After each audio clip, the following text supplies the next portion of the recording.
আজকে আমাদের এই অঞ্জনবাবু আবার ফিরেন ছবির গ্র্যান্ড ট্রেলার রিলিজ হবে এবং মিউজিক সেটাও রিলিজ হবে। অঞ্জনবাবু আবার ফিরে এলেন, এই ছবিটা কেন?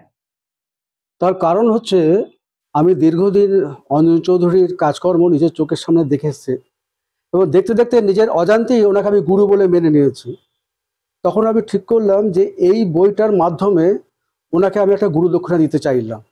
এটা কিন্তু যদিও অঞ্জন চৌধুরীর কোনো বায়োপিক সিনেমা নয়, এটা একটা পারিবারিক মেলোড্রামা, অর্থাৎ পারিবারিক ঘটনা নিয়ে বইটা। কিন্তু অঞ্জন চৌধুরীর প্রতি শ্রদ্ধা নিবেদন করে এই বইটা যেহেতু গুরু দক্ষিণা দিচ্ছি, তাই বইটা ওনার নামেই নামকরণ করা হয়েছে। তার কারণ হচ্ছে আমি দেখেছি অঞ্জন চৌধুরী প্রতিটা বইয়ের মাধ্যমে একটা মেসেজ দিতেন সবাইকে।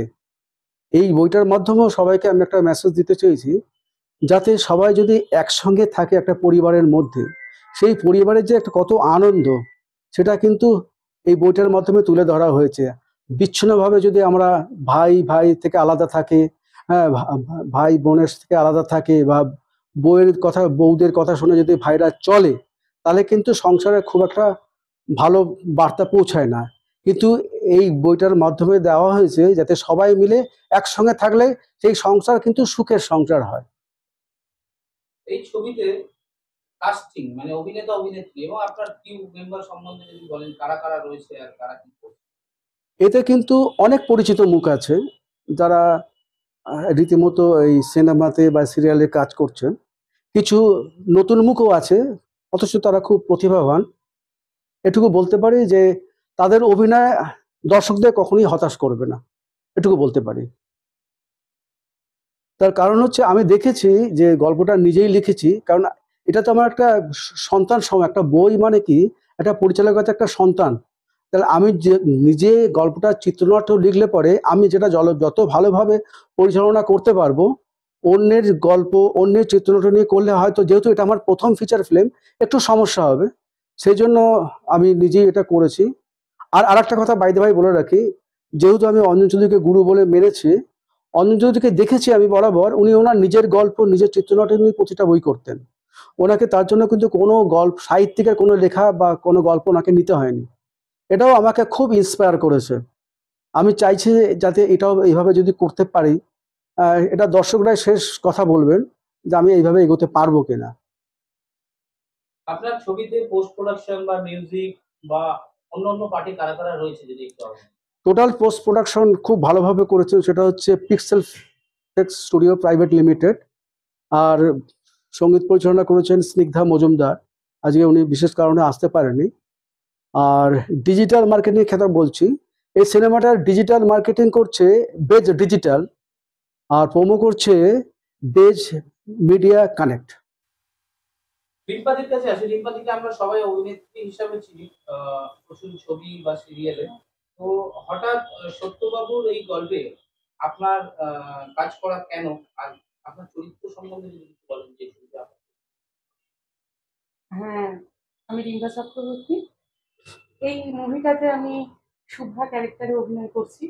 একটা খুব নেগেটিভ ক্যারেক্টার, বাড়ির বড় বউ। মানে কিভাবে সংসারটাকে ভাঙা যায়, আবার কিভাবে ভালোবেসে শেষ পর্যন্ত সবাইকে আগলে রাখা যায়, এ টু জেড সবাই মানে সবটাই আছে। সবটা পুরোটাই বলবো না, তার জন্য অবশ্যই হলে আসতে হবে, আপনাদেরকে দেখতে হবে।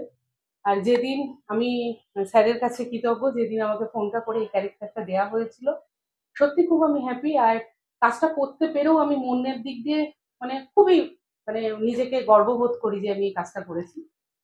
অবশ্যই সবাই দেখবেন, আসবেন, ভালো লাগবে ক্যারেক্টারটা। যদিও আমি একটা নেগেটিভ ক্যারেক্টারে অভিনয় করছি। আর আপনাদের কথাই শেষ কথা, কেমন হয়েছে অভিনয় অবশ্যই বলবেন। আমি পরিচালক সত্যপ্রিয় সরকার। অঞ্জনবাবু আবার ফিরে এলেন এই গল্পটির সংলাপ এবং চিত্রনাট্য আমি নিজেই লিখেছি।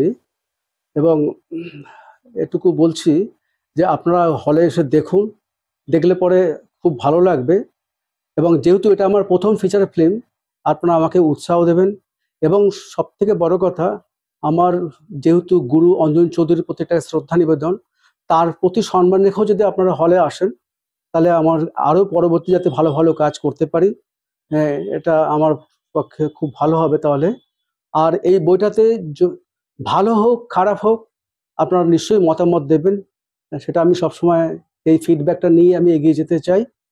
হ্যাঁ, আর এই বইটা সেপ্টেম্বর 2024-এ রিলিজ হবে সারা পশ্চিমবঙ্গ জুড়ে। আপনারা সেটা জানতেই পারবেন এবং পরবর্তীকালে এটা খেয়াল রাখবেন বা লক্ষ্য রাখবেন যে আপনারা যাতে শেষ কথা বলবেন 2024-এ সেপ্টেম্বর মাসে হলে রিলিজে। আসুন, দেখুন, হল ভরিয়ে দিন, আমাকে আরো উৎসাহিত করুন, এটুকু বলতে পারি।